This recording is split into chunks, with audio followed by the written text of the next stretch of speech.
Bienvenidos a Lily Sin Barreras. Hello, welcome back to Lily Without Barriers. Today I am so full of emotions because we're going to be interviewing an executive director of one of the agencies that I wish I knew before today. Julie Peters. How are you, Julie? I'm great. Thank you so much for talking to me. I'm super excited, and I'm emotional about this because it touches me. Now, you are the executive director of the Brain Injury Alliance of Connecticut. That's right. Better known as BIAC. Correct. Tell me a little bit about why are you guys here in Connecticut, and what is it that you do? Okay. So the Brain Injury Alliance of Connecticut was begun in 1982, and it actually started around a kitchen table. It was really a support group for parents whose children had brain injuries. Back then, very few people lived when they had a brain injury. The medicine hadn't come to the point we are now. So for those who did live, there were very few services and supports, very little to be done. And so this group of parents got together and really as a support group for each other. From that, they were able to get a small grant from the Department of Human Services at the state of Connecticut to kind of begin doing some work. And then a few years later, they merged with a national organization and became a member of this national organization, still always providing services in Connecticut. So what do? We're kind of twofold. We are there to educate the public about brain injury, how to prevent brain injuries, because unfortunately the only cure for a brain injury is prevention. So we do a lot of education around preventing brain injuries, how to work with individuals with brain injuries, and critically important, of course, is the services and supports we provide to individuals with brain injuries, their families, and caregivers. So we started all those years back and began a helpline all those years back, and currently we receive thousands of calls every year from individuals and their caregivers at all different levels of the spectrum in terms of where they are, what kinds of resources or supports they need. So we are kind of connecting people with resources and supports. And we also have support groups throughout the state of Connecticut. Wow. And those are co-facilitated by individuals with a brain injury and a professional. And really those are an opportunity, they're so critical for people to get kind of support from people who've been through the same thing. And great validation. Yes, absolutely. And so those, some of them are weekly, some of them are monthly, and they, as I said, are kind of at all different places throughout the state. So a group of parents, obviously with a common need, probably to share their thoughts, their feelings, frustrations, painful stuff, go from emotions into actions. Do they then become a nonprofit, or? They did. So they incorporated in '82 to become this nonprofit. And you know, some of the individuals are still associated with us to this day. Wow. You know, have really been very involved for all these years. That's amazing to me. That's truly what the power of people, right? The power Absolutely. Of advocacy, the power of unity. Now, I'm sure, Julie, I read a little bit about your bio, and I had the opportunity to be your MC at your annual dinner. Thank you so much. It was such an honor. We were so happy to have you. Oh, thank you. That was almost healing for me to see so many brothers and sisters that I could identify with, and providers who obviously are supporting your work. What makes you desire to be the executive director? Big task. Okay, well, you know, it's funny. I've been here for 15 years, and I had just moved to Connecticut and was looking, my background was in nonprofit administration. So where were you before? I was in Montana before here. Wow, big change. And before that, Utah, and before that, Alaska. So I'd kind of been all over. I'd been in the nonprofit world, but really knew very little about brain injuries. In fact, I always say I almost didn't apply for the position because I couldn't imagine you would need a full-time person for this, because how often can that occur? So I was so uneducated at the time. And then once I was here, so they hired me because of my nonprofit administrative experience. And then I had a steep learning curve as I learned about brain injury over the years. but, you know, and people's, you know, and so for me, it was an important job for about the first, I'd say 9 months I was here. Then I went to our first retreat. And I always say this is the time when it went from a job to a passion. I'll never forget, we had at the time an overnight retreat, and for so many people with brain injuries who goes to the retreat? So these are individuals with brain injuries, okay. So for many of them, their life is very isolating, because so oftentimes a brain injury changes a little bit of who you are, the functions, and the friends that you had, perhaps your communication abilities, all those kinds of things affect you. And so for many people, life is very isolating. So this was a very important thing that we were able to provide for people. And really, we would have different kinds of workshops. We had music, we had a dance. And so some people just kind of took the opportunity to sit around and play games and talk to their friends. And I remember it was early Saturday morning, and standing out with a young brain injury survivor, and I kind of looked at him and said, I'm not a morning person. And I said, you know, don't you just hate to get up in the morning? And he said, you know, I used to. And then I didn't wake up for 3 months.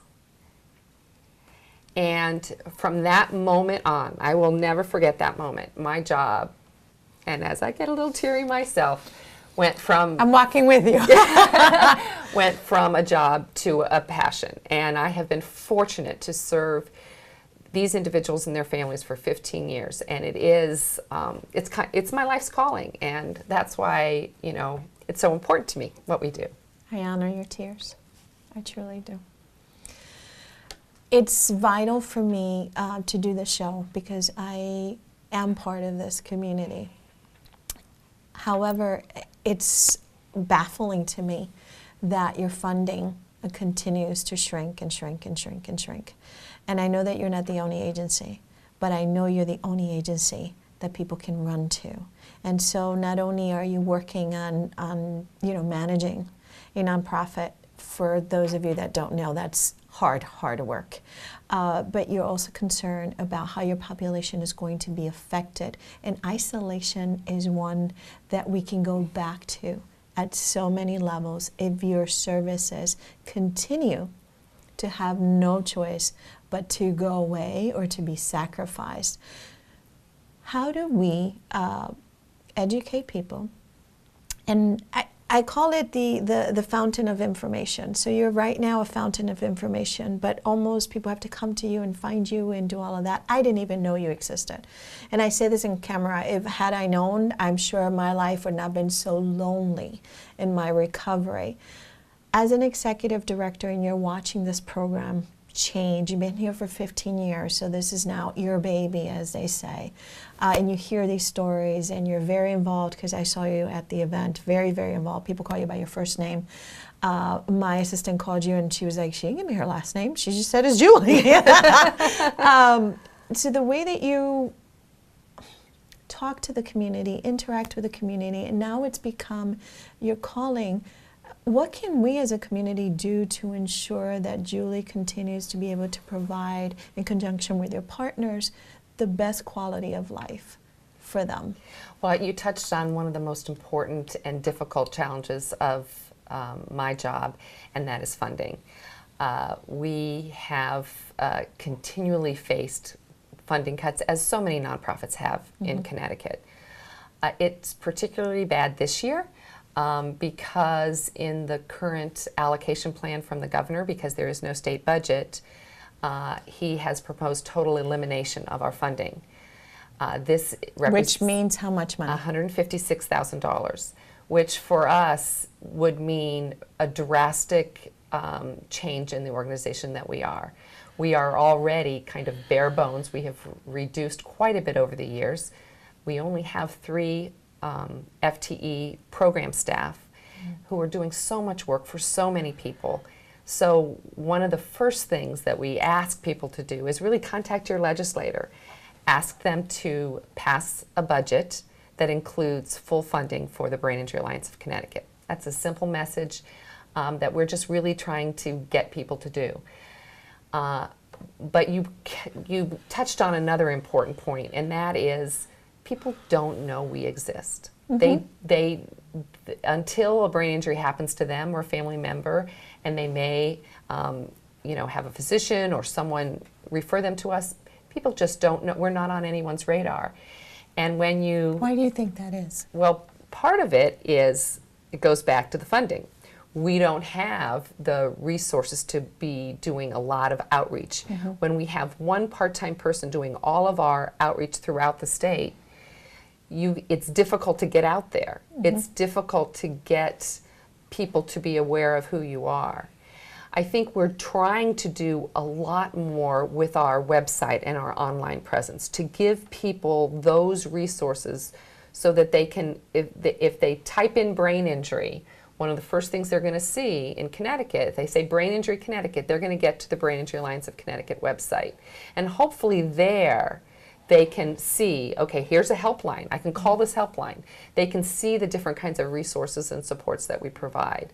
But again, that's where, I'm looking to you because particularly in areas like the Hispanic community, people don't reach out to us. I think part of it is people don't really think about what is a brain injury and what does that mean for me, and what, is this something that I could get supports or help for? So I think so much of the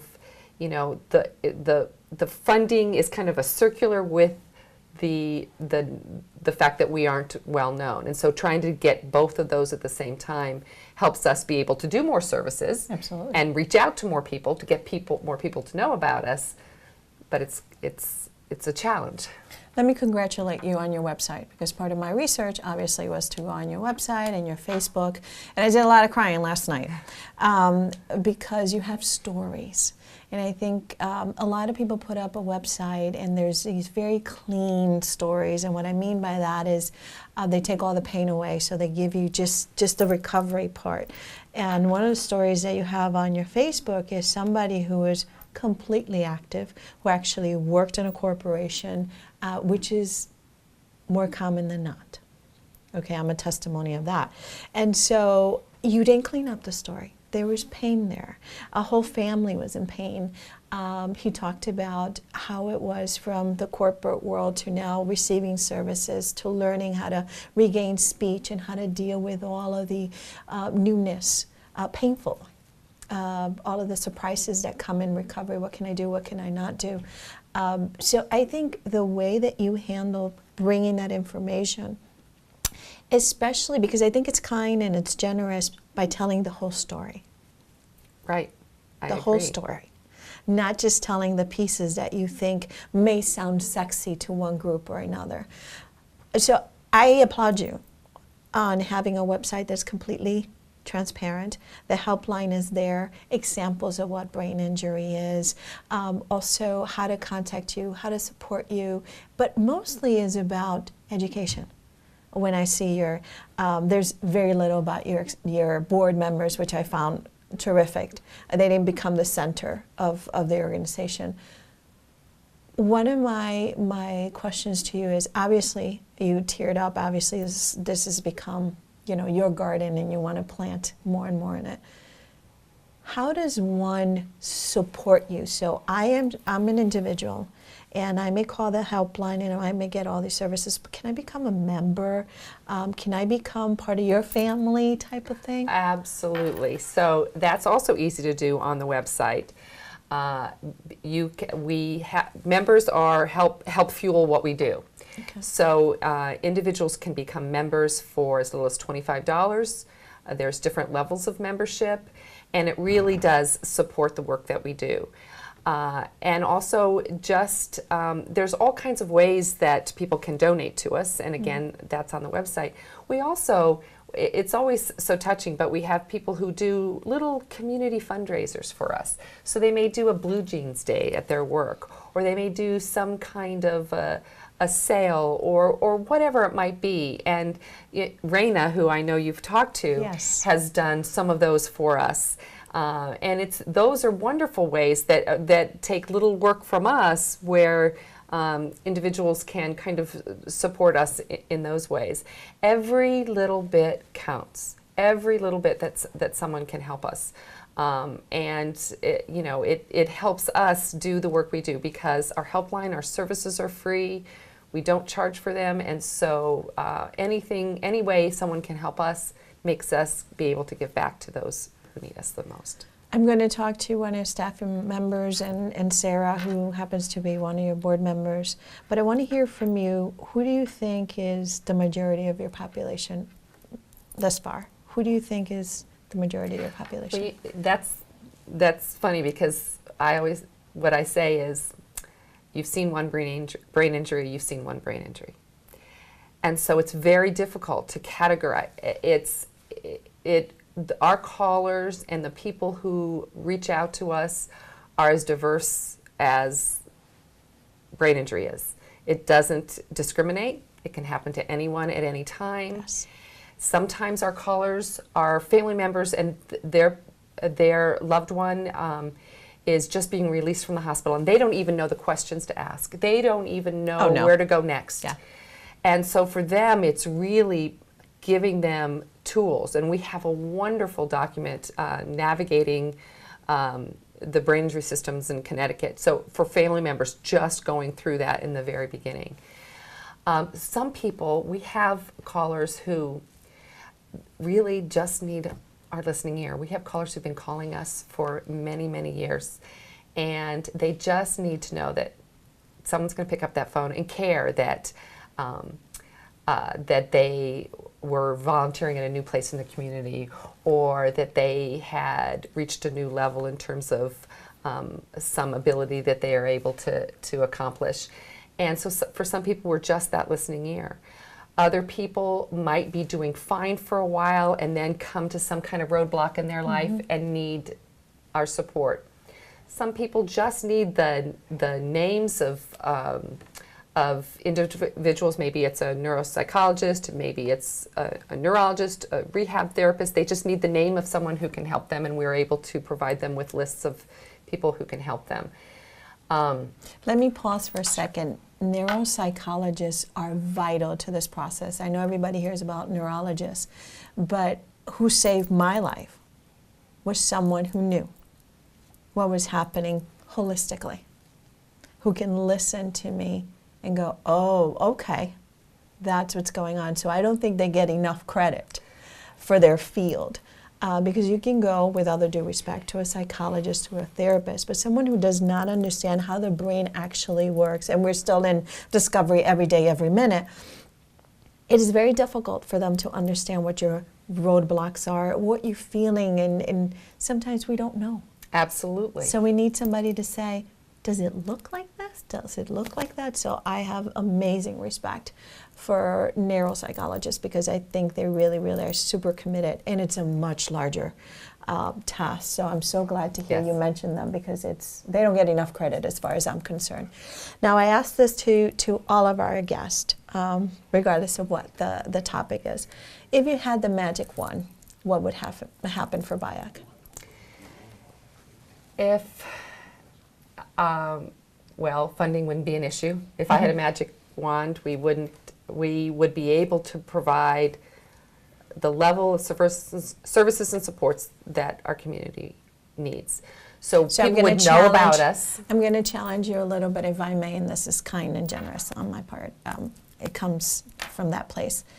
How much money would you need right now for you to say, okay, we're going to provide the best quality of service? Gosh. Horrible question. I know. Horrible question. Horrible, I know. You know, because I'm used to dealing with this much money and trying to, so it's hard. I don't know that I can put a number on that. I think that whatever, I do know that there are brain injury organizations in states, and I have colleagues in other states that have budgets of $10 million and more. That's not your case. That's not our case. Now, when you have that kind of budget, you can provide more direct service and supports. You can provide case management services. You can provide all kinds of more direct services, and generally we're linking people to others most. So again, depending on what it was, but I think most importantly would be that anybody, when it happens to you, it would be like Coca-Cola. If in my magic wand, we'd be like Coca-Cola. People would know, like people know about Coca-Cola. They would know about us. So something, a brain injury occurs in their family, they know who to call, and they know where they're going to get the support and help. Oh, Julie, I would hug you, kiss you, and do all of those things. We only have a minute, so if you had a message to the larger world, what would it be? What I would say is, number one, protect your brain. So, as I said, brain injuries, the only cure for a brain injury is prevention. So, think about that in terms of your activities, in terms of the decisions that you make. So that's the first important thing. And number two is, when you have a brain injury and you need help, call the Brain Injury Alliance of Connecticut. We're coming back, ladies and gentlemen. Thank you so much, Julie. Thank you. God bless you, and my belief, and hopefully we'll work very closely and end up with not 10, but $20 million. The brain is not something to be played with. Your entire life will change if you have a brain injury or someone who does. You're looking at the poster child. However, after Julie, we're going to be talking to a board member and someone who goes out there and does the job every day. Stay with us.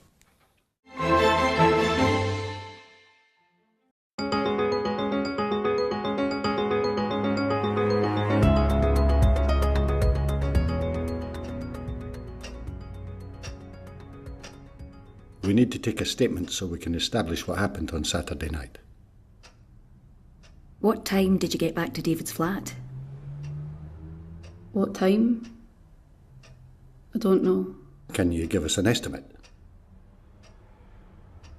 I don't remember. Would your pals remember what time you left the club? He seemed nice.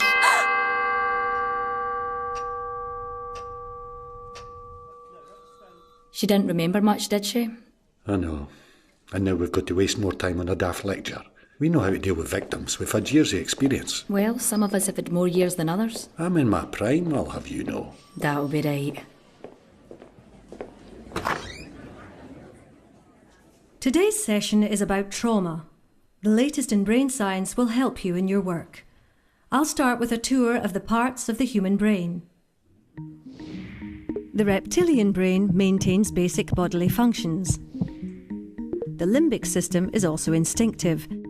It deals with fear and pleasure. For example, you pat a dog, it senses pleasure, and without thinking, wags its tail. The neocortex is the site of logic, imagination, planning, and control. It's more sophisticated, but because it's conscious, it's slower than the older parts of the brain. The amygdala is a key part of the limbic system. It has one job: to sense danger and set off the alarm. When it's a matter of survival, the primitive parts of the brain override the conscious part. There are three possible survival responses: fight, flight, or the one that people don't think of, freeze. When the alarm goes off, blood and oxygen are diverted to muscles, adrenaline floods the body, and all systems that are not crucial to survival are switched off. Normally, the job of the hippocampus is to file memories so you can retrieve them later, but in times of danger, it stops filing memories, which makes it harder to gather evidence later on. Instead, the hippocampus switches to pumping cortisol. What's useful about cortisol is it stops us feeling pain, so we can focus on survival. Can anyone give me an example? A farming accident where a man carried his own arm for a mile without feeling any pain? Yes, excellent example. It is an evolutionary safety mechanism which is fast and instinctive. In essence, it's our body's very clever way of protecting us. To recap, an example of the three parts of the brain working together. You're standing at a bar. Your reptilian brain is keeping your heart beating. You're enjoying the pleasure of a nice pint with your limbic system. You're using your neocortex to work out if there's time for another before the last train. What could happen to make the amygdala kick in? What if this happened? The way you'd respond would depend not on your logical brain, but on your instinctive brain. Being glassed in a bar would be a traumatic experience. Who can give me another example of an event that can cause trauma? War? Rape? A car crash? Good, yes. Trauma occurs when a person is overwhelmed by something beyond their control. The survival brain takes over the rational brain. It can lead to post-traumatic stress disorder, PTSD, with symptoms that last at least a month. Vicarious or secondary trauma is something you may experience if you deal with incidents such as rape or sudden death, or think of Lockerbie, Dunblane. You're not superheroes. Having a brain makes you all vulnerable to secondary trauma. It's important to understand that when trauma occurs again and again, it can become complex PTSD, such as in domestic abuse or child sexual abuse. The alarm system in the brain becomes jammed. Memories are stuck in the limbic system, so a trigger can set off the alarm. The trigger could be anything: a colour, a smell, a sound, a sensation. Now, the indicators of trauma. What should you be looking out for? Depression? Crying a lot? Yes, that's one response. And at the other end of the spectrum, total numbness. Nightmares? Flashbacks? Stress? Good, yes. And they may feel sick.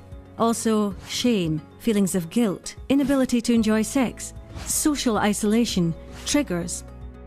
People often feel overwhelmed by the symptoms of trauma.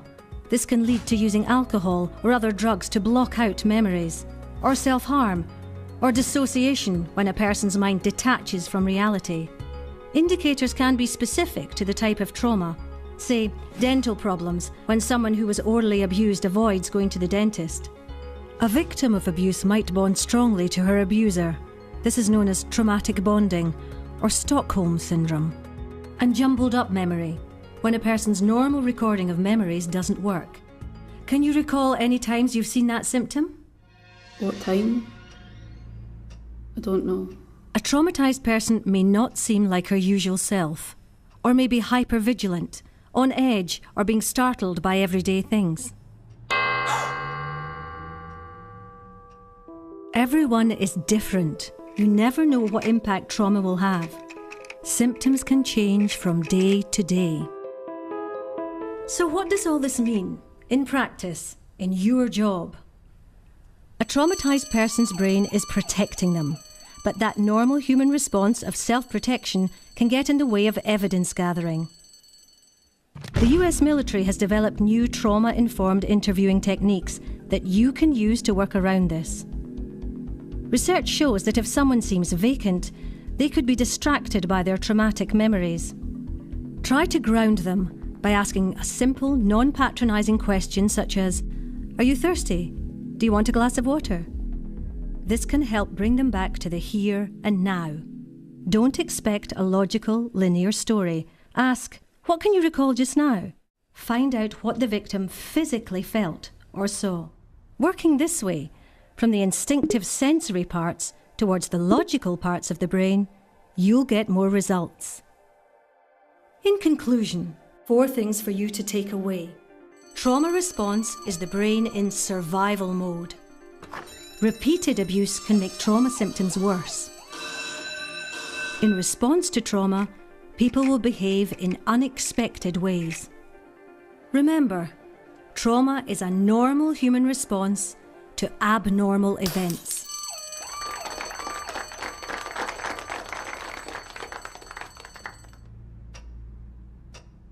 We know that you've gone through a really painful experience, but we need to take a statement to understand what happened on Saturday night.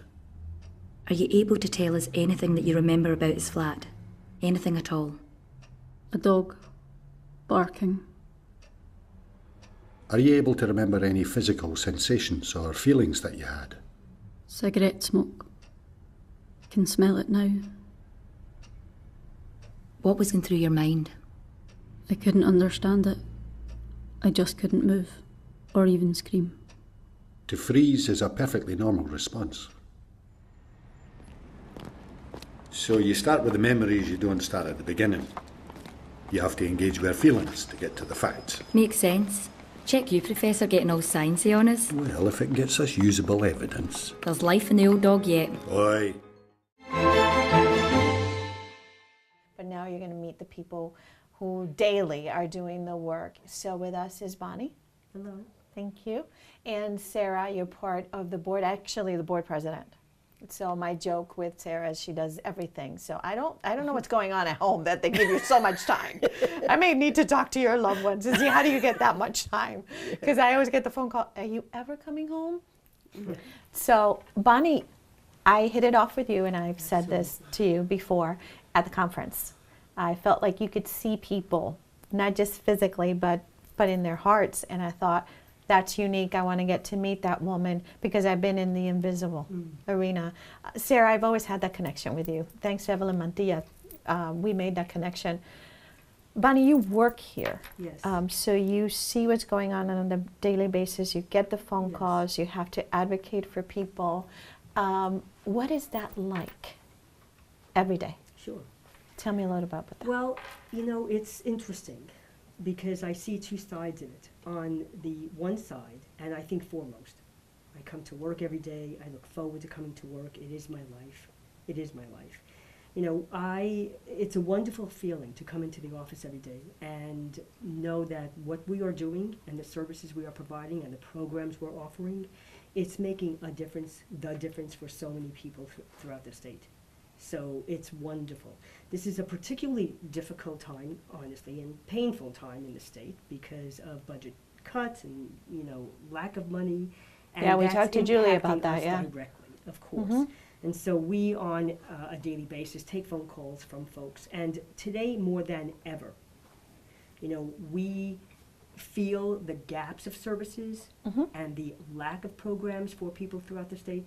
So, you know, we advocate so regularly and strongly and fiercely, you know, for the services that people need throughout the state. So that's difficult, and that's part of our day. We take phone calls, we do outreach with folks, and we hear people's struggles. And after a brain injury, whether it's a concussive type of injury, you know, the mild type, it still can be devastating to people's Absolutely. lives. Absolutely. Or whether it's more moderate or severe, we listen to these people and we speak with them. And we do have that connection. And there's a great reward, I think, for myself and for other folks that I work with in the office, where we know, even if it was something really small, one piece of information, 15, 20 minutes of listening to them where there's no one else that they can speak with, no place else for them to turn, we know that we make a difference in so many people's lives, and that's incredibly rewarding for me in working here at the Brain Injury Alliance. So I can call you on a daily basis. If you need us, we have people. You know, and that's, I know you're joking, we have people who No, I'm call us. serious. Yeah. Sarah, tell her I'm serious. We will take your call and we will speak with you. We have people who reach out to us when they need us once a year, or maybe just one time. And we have people who call us regularly. And while we feel for them, because we know if they're calling us again, they have no place else to turn, I know I and everyone in this office and Sarah and our board, I know that on another huge level, we are so happy that they know we exist, they know we are here for them, and they can depend on us, whether it's once or 20 or 30 times, if that makes sense. It absolutely Yeah. makes sense because this is a population, including myself, that's been invisible and lost for so many years. And you guys are, in my belief, a blessing. So we have to ensure that you guys continue to grow, not to shrink. And so that's a personal commitment of mine once I heard that you guys existed. And again, I've said this a couple of other times. Had I known that you guys were here, my journey probably would have been healthier and not as painful, because I was one of those people who was invisible and isolated. And my poor family, oh my God, they had no idea what to do. So I would have loved to have a Bonnie to call. Though I use humor to translate that into this interview, it's one of the most important things for me. I tell people all the time, you cannot stop listening, because when you do that, then you know it all and what's your existence about, right? Absolutely. Doesn't matter what field you're in. Right. Sarah, you are in a tough position because you are involved in lots and lots of things in our communities. You are a mother.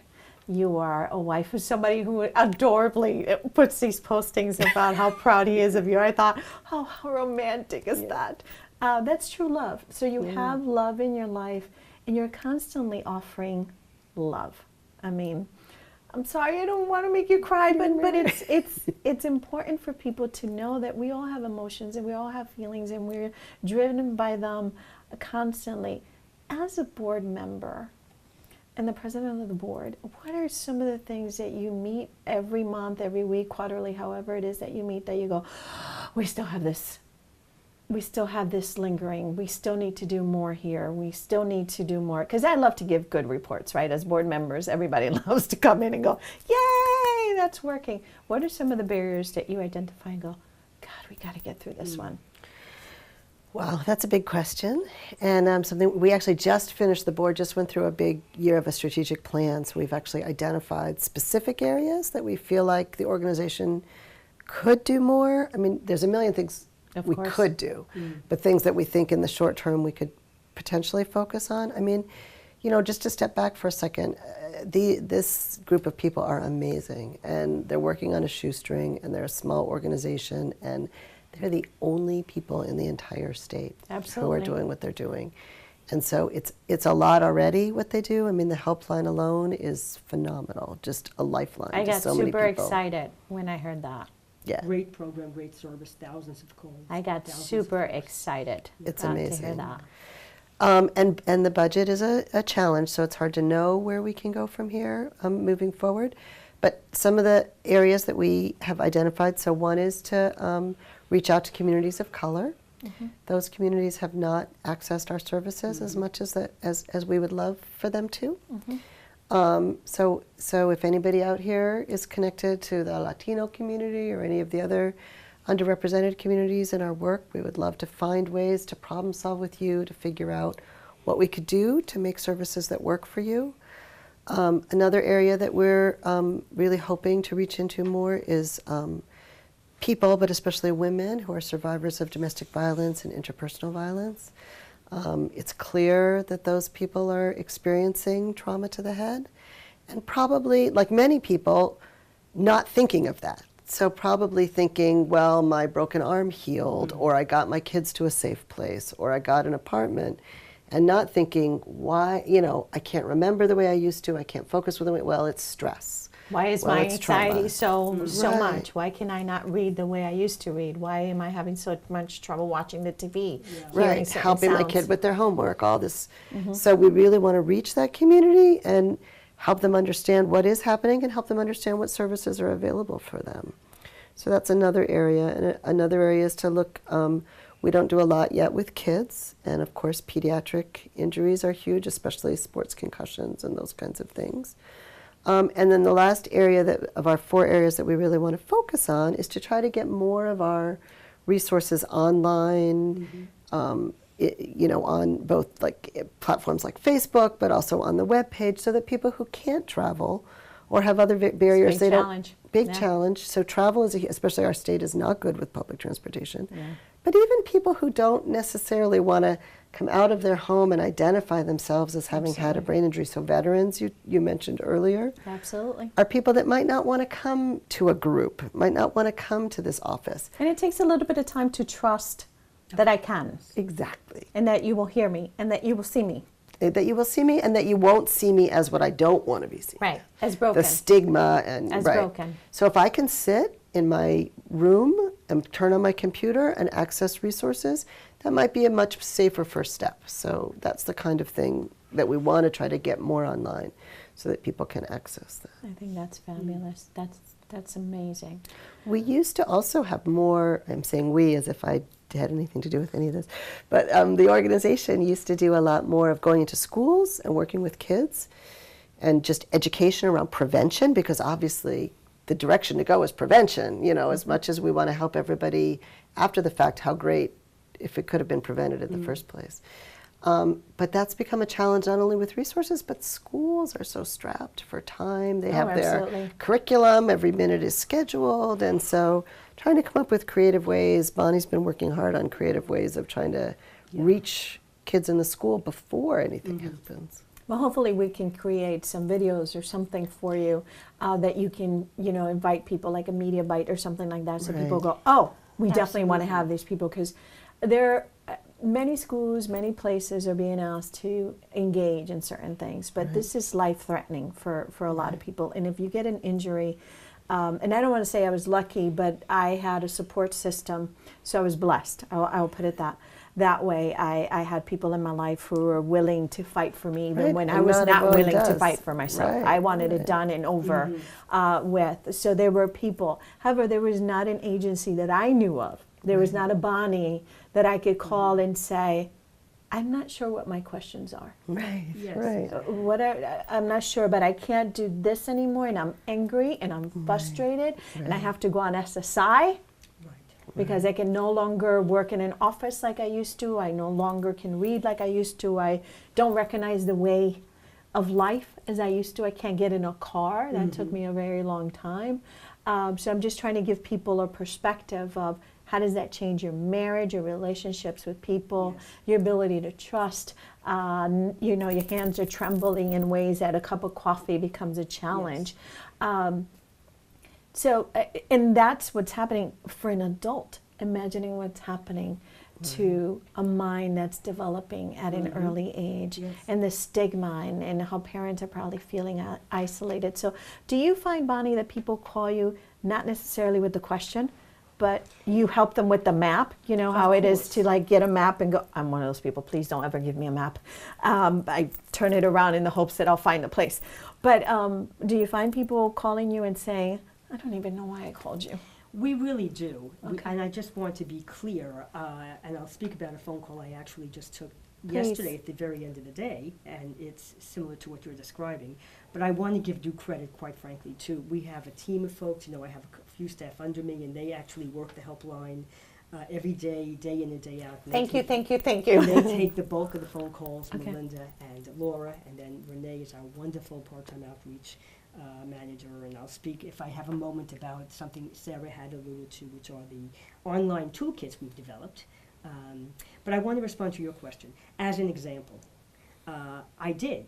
4:30, 4:40, at the end of the day yesterday, I pick up the phone, and there is a family member who clearly to me, and she was able to articulate this a moment or two later on, but clearly she was a little overwhelmed and wasn't even sure if she would get to a live person on the phone. And we're very, very good at that. And we're always hearing people say, I didn't even think I'd get someone. No, we expect to leave a message, and if we're lucky enough, 3 weeks later we get a phone call. And then we get back to them usually the day or the day after. We have like a 90% success rate on that. So we're very good about that. But I'm speaking with this family member who happens to be a sister. She was a daughter. And, she did not know why she was calling. Now, sometimes people will call and say, someone told me to call you. I don't know. But sometimes people aren't even able to articulate that.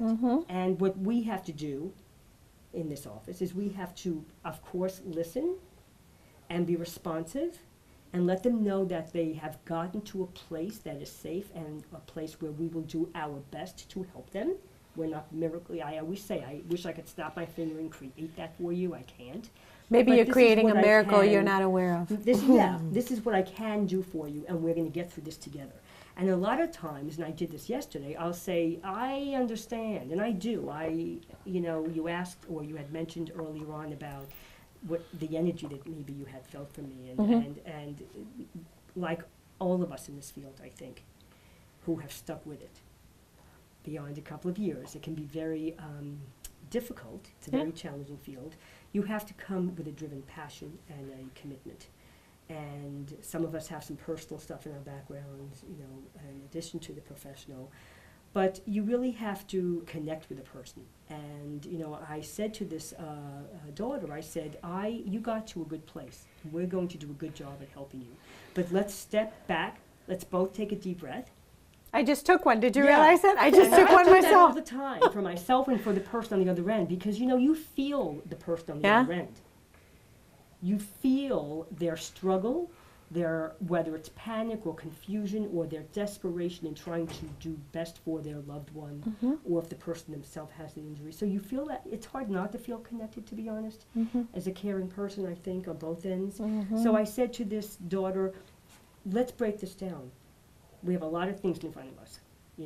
I would suggest, you tell me what you think, I would suggest maybe we focus on this first and that second. I can get you those resources. And then this is what we're going to do perhaps in the next few days or next week when you accomplish this. We do that a lot because people do often amazing. call us and they're not sure what they're needing, what direction to go in, but they're needing someone to pick up the phone and listen, help them honestly feel the sense of comfort, like I've gotten at least to the right place. And we have many, many callers such as that. And whether we have that caller, whether we have the caller who says, I'm calling for A, B, and C, I'm proud of everyone in this office. And as Sarah mentioned, we're very small and we're hopefully not going to get smaller. I know that we have lost staff over the last few years because of other budget cuts. But we do an incredible job in the office. And no matter the caller, whether it's a person with an injury, doesn't matter what type of brain injury, whether it's a family person, we get a lot of phone calls from professional people who, frankly, don't know a lot about brain injury. Congratulations to them. Yeah, absolutely. And Admitting it took they them a don't know while. is great. Absolutely. And wanting to do the best for their person. And didn't even know we exist. It may take them a while to even get to us. But no matter who the caller is, we're always able to provide something. And I'm very, very proud of that. I can't create the non-existent resources in the programs in the state. I wish I could. Yeah. For many reasons, I can't. But I am proud of, honestly, everyone in the office and my staff particular, program services I oversee, because I don't know that we've ever had a phone call or a person asking us for help where we had to say, I can't help you. There's something we can do for you. If we're not able to give you information or a program that you're asking for because it doesn't exist right now, I'm going to give you some alternatives. We're going to help you through this process. And I think a lot of times that relieves people. They just need to know I'm not in this alone. And we connect them up. I mean, this person yesterday did not ask me for support groups. I, at the end of the call, said, I can also offer you a listing of support groups throughout the entire state if you or your dad or your other family members choose to access them. No obligation ever, but sometimes people don't know what's out there if you don't inform them, if that makes sense. I like you more, Bonnie. I didn't think that was possible, but I like you more. May the angels always cover us, in my belief. Sarah, the difficult task is when you hear these stories and you hear that you are somehow in charge. Being on the board, you are very active. I mean, there's a lot of board members. I'll take responsibility for this. I say it all the time. They're sitting ducks. I'm not interested in talking to those folks. I mean that sincerely. You're not one of those. So you're hearing these stories. You're very in tune with what's happening and getting people's services. What keeps you on the board? Like, what keeps you saying, I gotta stay here. I gotta stay here.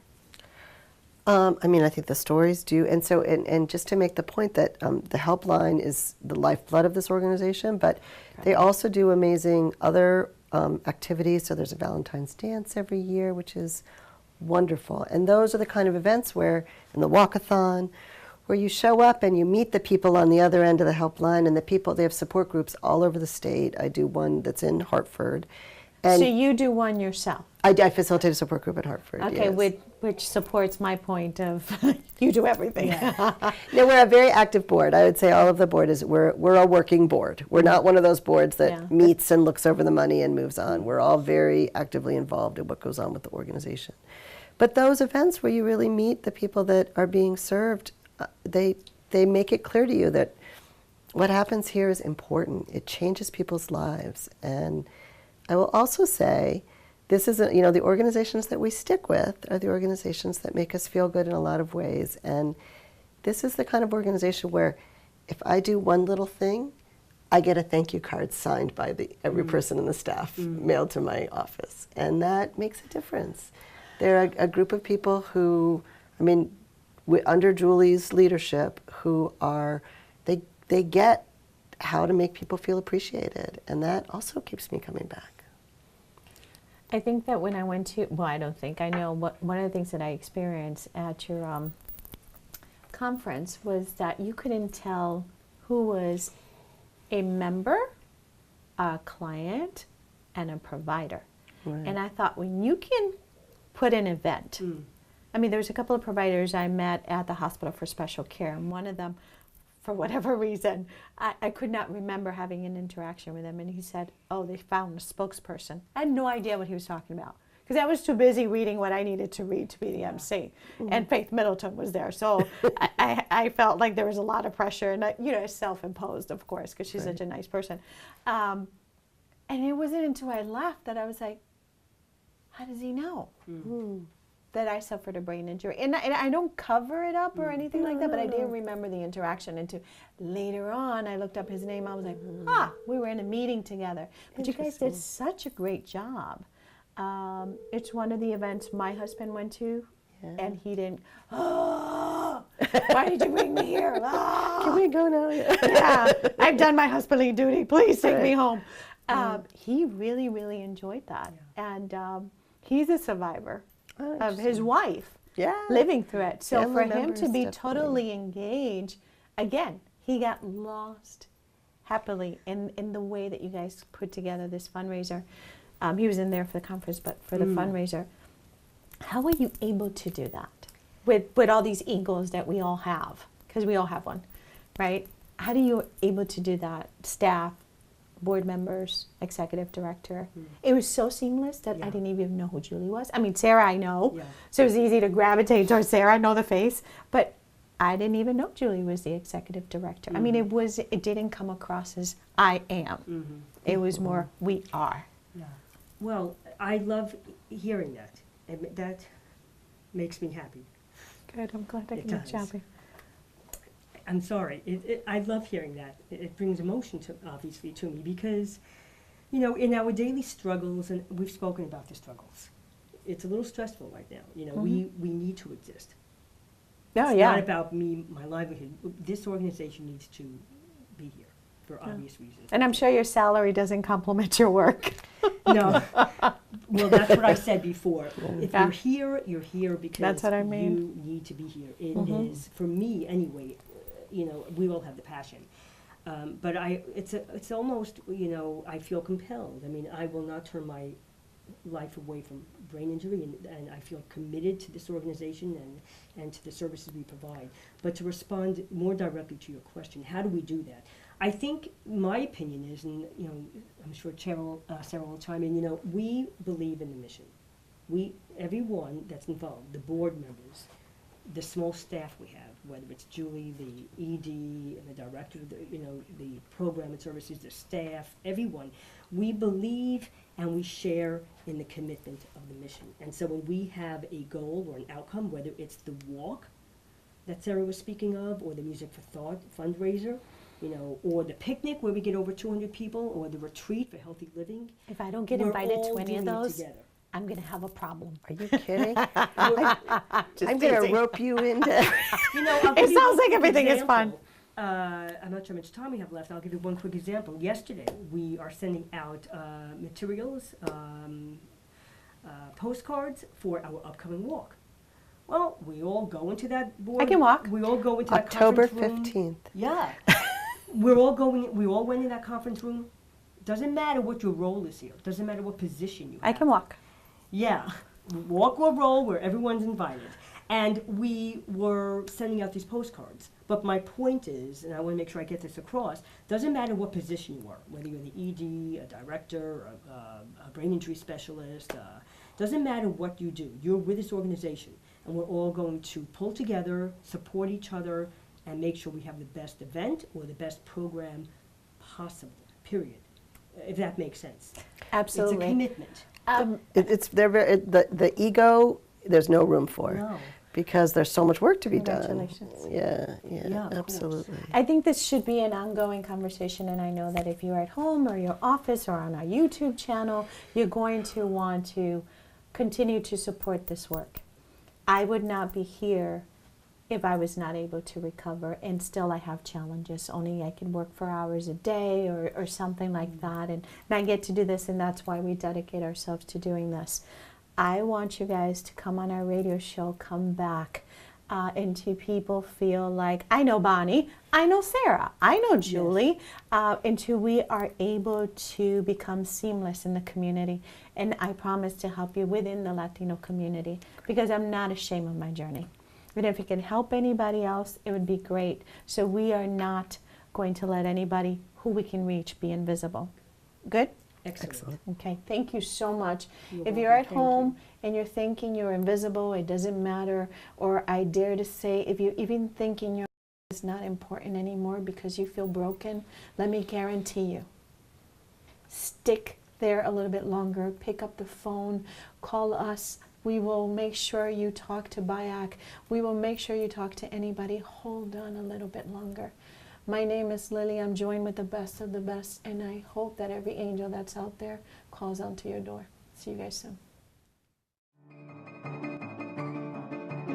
Our brains are designed to help us survive by making sure we make danger a priority.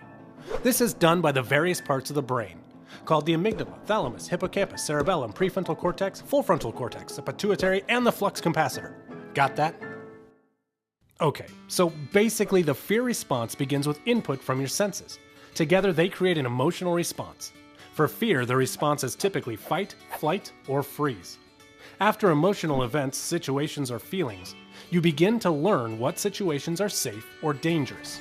You also begin to develop quick action plans in these events. But this isn't what always happens to someone who has dealt with trauma. They are not able to develop action plans in situations and can't quickly tell if the situation is safe or dangerous, leaving them in a constant state of alert and feel like they are in danger. Think of a youth that tends to overreact. Say a boy trips and bumps into him. The youth turns around, ready to fight, and punches the kid. He felt like he was in danger and never stopped to think that it might be an accident. In adolescence, trauma can interfere with development of the areas of the brain that are responsible for consideration of the consequences of behavior, for realistic appraisal of danger and safety, and the ability to govern behavior and meet longer-term goals. And as a result, are at an increased risk for reckless and risk-taking behavior, underachievement and school failure, for poor choices, and aggressive or delinquent activity.